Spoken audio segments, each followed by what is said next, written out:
ನಗರಸಭೆಯಿಂದ ಸಾರ್ವಜನಿಕರ ತೆರಿಗೆ ಹಣ ಬಹಳಷ್ಟು ಪೋಲಾಗ್ತಾ ಇದೆ.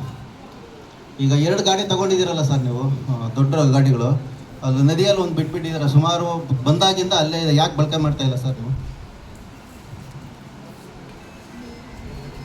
ದೊಡ್ಡ ಗಾಡಿಗಳು 2 ಗಾಡಿ ಬಿಟ್ಟು ತಂದಿದ್ದೀರಲ್ಲ, ಲಾರಿಗಳು, 1 ಗಾಡಿ ಯೂಸ್ ಮಾಡ್ತಾ ಇದೆ, 1 ಗಾಡಿ ನದಿಯಲ್ಲೇ ಬಿಟ್ಟಿದ್ದೀರ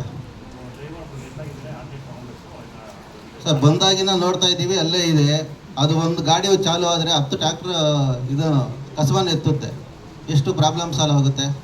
ಆಮೇಲೆ ಸರ್ ಅಲ್ಲಿ ಅದೇ ರಸ್ತೆ ಪಕ್ಕ ಒಂದು ಸಾರ್ವಜನಿಕ ಶೌಚಾಲಯ ಮಾಡಿದರು. ಯಾಕೆ ಇವ್ರಿಗೆ ಗೊತ್ತಿರಲಿಲ್ವಾ ರಸ್ತೆಗೆ ಹೋಗುತ್ತೆ ಅಂತ ಹೇಳ್ಬಿಟ್ಟು? ನಗರಸಭೆಯವರು ನಿಮಗೆ ಗೊತ್ತಿಲ್ಲ ಅಂದರೆ 10-15 ಲಕ್ಷ ರೂಪಾಯಿ ವೆಚ್ಚ ಮಾಡಿ ನಿರ್ಮಾಣ ಮಾಡಿದ್ದೀರ, ಅದನ್ನು ಈಗ ಹೊಡೆದಾಕಿದ್ದೀರ. ಯಾಕೆ ನಿಮ್ಗೆ ಗೊತ್ತಿರಲ್ವಾ ಇದು ರಸ್ತೆಗೆ ಹೋಗುತ್ತೆ ಅಂತ ಹೇಳ್ಬಿಟ್ಟು? ಯಾಕೆ ಈ ಥರ ಫೋನ್ ಮಾಡ್ತೀರಾ? ನದಿಯಲ್ಲಿ ದುಡ್ಡು ಹಾಕ್ಬಿಟ್ಟು ಆಮೇಲೆ ಒಂದು ಮಾರ್ಕೆಟ್ ಮಾಡಿದ್ದೀರ, ಅರ್ಧಂಬರ್ಧ ಮಾಡಿಬಿಟ್ಟು ಅದು ದುಡ್ಡು ಫೋಲ್ ಆಗಿದೆ. ಸುಮಾರು ಲಕ್ಷಾಂತರ ರೂಪಾಯಿ ಅದು ಫೋಲ್ ಆಗ್ತಾ ಇದೆ. ದಯವಿಟ್ಟು ಈ ಥರ ಹಣ ಪೋಲಾಗೋ ಕಾಮಗಾರಿಗಳನ್ನು ನದಿಯಲ್ಲಿ ಮಾಡಬೇಡಿ ಅಂತ ಹೇಳ್ಬಿಟ್ಟು ನಾನು ಎಲ್ಲ ಅಧಿಕಾರಿಗಳಲ್ಲಿ ಮತ್ತು ಜನಪ್ರತಿನಿಧಿಗಳಲ್ಲಿ ವಿನಂತಿ ಮಾಡ್ಕೊಳ್ತಾ ಇದ್ದೀನಿ. ವಿಶೇಷ ವರದಿ ಹೆಡ್ಲೈನ್: ಅಧಿಕಾರಿಗಳ ವಿರುದ್ಧ ರೊಚ್ಚಿಗೆದ್ದ ರೈತ ರಕ್ಷಣಾ ಸೇನೆ ರಾಜ್ಯ ಅಧ್ಯಕ್ಷ ಡಾ. ಆದಿಮೂರ್ತಿ ರೆಡ್ಡಿ. ಸಾರ್ವಜನಿಕರ ತೆರಿಗೆ ಹಣಪೋಲು ಮಾಡುತ್ತಿರುವ ನಗರಸಭೆ ವಿರುದ್ಧ ಆಕ್ರೋಶ.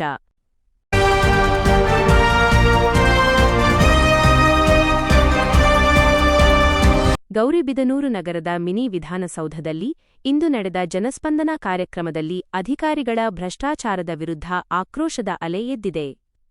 ಸಾರ್ವಜನಿಕರ ತೆರಿಗೆ ಹಣವನ್ನು ದುರ್ಬಳಕೆ ಮಾಡಿಕೊಳ್ಳುತ್ತಿರುವ ನಗರಸಭೆ ಮತ್ತು ಜನಪ್ರತಿನಿಧಿಗಳ ವಿರುದ್ಧ ರೈತ ರಕ್ಷಣಾ ಸೇನೆಯ ರಾಜ್ಯ ಅಧ್ಯಕ್ಷರಾದ ಡಾ. ಆದಿಮೂರ್ತಿ ರೆಡ್ಡಿ ಅವರು ಗುಡುಗಿದ್ದಾರೆ. ಮಾಯವಾದ ಶೌಚಾಲಯ, ನದಿಯ ಪಾಲಾದ ಕಸದ ಗಾಡಿಗಳ ಬಗ್ಗೆ ಅಧಿಕಾರಿಗಳನ್ನು ತರಾಟೆಗೆ ತೆಗೆದುಕೊಂಡ ವರದಿ ಇಲ್ಲಿದೆ. ಸಾರ್ವಜನಿಕರ ಸಮಸ್ಯೆಗಳನ್ನು ಆಲಿಸಬೇಕಾದ ಜನಸ್ಪಂದನ ಕಾರ್ಯಕ್ರಮ ಇಂದು ಅಧಿಕಾರಿಗಳ ಕರ್ಮಕಾಂಡವನ್ನು ಬಯಲು ಮಾಡುವ ವೇದಿಕೆಯಾಯಿತು. ರೈತ ರಕ್ಷಣಾ ಸೇನೆ ರಾಜ್ಯ ಅಧ್ಯಕ್ಷರಾದ ಡಾ. ಆದಿಮೂರ್ತಿ ರೆಡ್ಡಿ ಅವರು ನಗರಸಭೆಯ ಆಡಳಿತ ವೈಫಲ್ಯವನ್ನು ಎಳೆಎಳೆಯಾಗಿ ಬಿಚ್ಚಿಟ್ಟರು. ಜನಸಾಮಾನ್ಯರ ತೆರಿಗೆ ಹಣಕ್ಕೆ ಬೆಲೆ ಇಲ್ಲವೇ ಎಂದು ಪ್ರಶ್ನಿಸಿದ ಅವರು ಅಧಿಕಾರಿಗಳ ಬೇಜವಾಬ್ದಾರಿಯನ್ನು ಕಟುವಾಗಿ ಟೀಕಿಸಿದರು.